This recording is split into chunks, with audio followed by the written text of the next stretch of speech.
Kisah Nabi Muhammad SAW bagian 15. Abdul Muthalib wafat.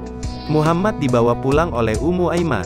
Ia pulang sambil menangis, hatinya pilu karena kini sebatang kara.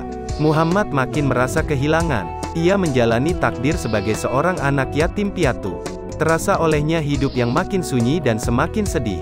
Baru beberapa hari yang lalu, ia mendengar dari ibunya cerita keluhan duka kehilangan ayahandanya semasa ia dalam kandungan. Kini, ia melihat sendiri di hadapannya, ibunya pergi untuk tidak kembali lagi, sebagaimana ayahnya dulu.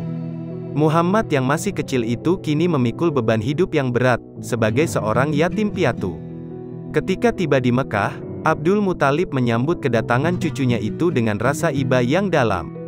Kecintaan Abdul Muthalib pun semakin bertambah kepada Muhammad.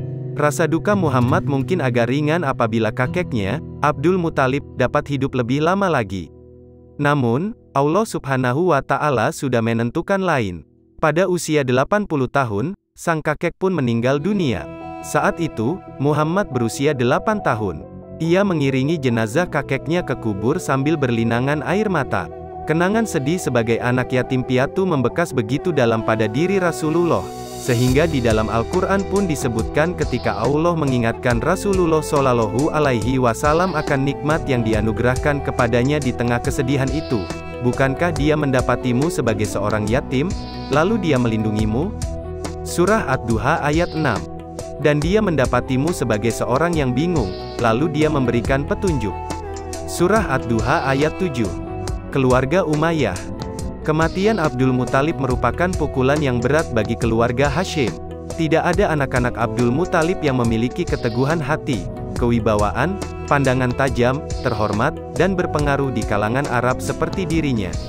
Kemudian keluarga Umayyah tampil ke depan mengambil tampuk pimpinan yang memang sejak dulu mereka idam-idamkan, tanpa menghiraukan ancaman yang datang dari keluarga Hashim. Diasuh Abu Talib.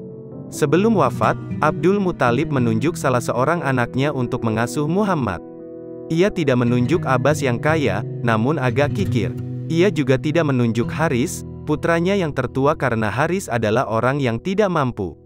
Abdul Muthalib menunjuk Abu Talib untuk mengasuh Muhammad karena sekalipun miskin, Abu Talib memiliki perasaan yang halus dan paling terhormat di kalangan Quraisy. Abu Talib juga amat menyayangi kemenakannya itu. Budi pekerti Muhammad yang luhur, cerdas, suka berbakti, dan baik hati, sangat menyenangkan Abu Talib. Ia bahkan lebih mendahulukan kepentingan Muhammad daripada anak-anaknya sendiri. Begitupun sebaliknya, Muhammad amat mencintai pamannya. Ia tahu pamannya memiliki banyak anak kecil dan hidup dalam kemiskinan. Namun demikian, pamannya tidak pernah berhutang kepada orang lain. Abu Talib lebih suka bekerja keras memeras keringat untuk menafkahi keluarganya. Karena itulah, tanpa ragu, Muhammad ikut bekerja seperti anak-anak Abu Talib yang lain. Ia ikut membantu pekerjaan keluarga Abu Talib, menggembalakan kambing, dan mencari rumput. Abu Talib merasa bahwa Muhammad kelak akan menjadi orang yang bersih hatinya dan dijauhkan dari dosa. Ia yakin, jika mengajak Muhammad berdoa, Tuhan akan mengabulkan permohonannya. Seperti yang dilakukannya ketika orang-orang Quraisy berseru, "Wahai Abu Talib, lembah sedang kekeringan dan kemiskinan melanda. Marilah berdoa meminta hujan." Maka, Abu Talib keluar bersama Muhammad. Ia menempelkan punggung Muhammad ke dinding Ka'bah dan berdoa. Kemudian, mendung pun datang dari segala penjuru, lalu menurunkan hujan yang sangat deras hingga tanah di lembah-lembah dan di ladang menjadi gembur. Demikian kisah Rasulullah SAW bagian 15. Tonton terus video lanjutannya hingga selesai supaya kita mengenal baginda Nabi Muhammad lebih dekat lagi. Semoga ini menjadi salah satu upaya pemantasan diri untuk mendapatkan syafaatnya kelak di akhirat.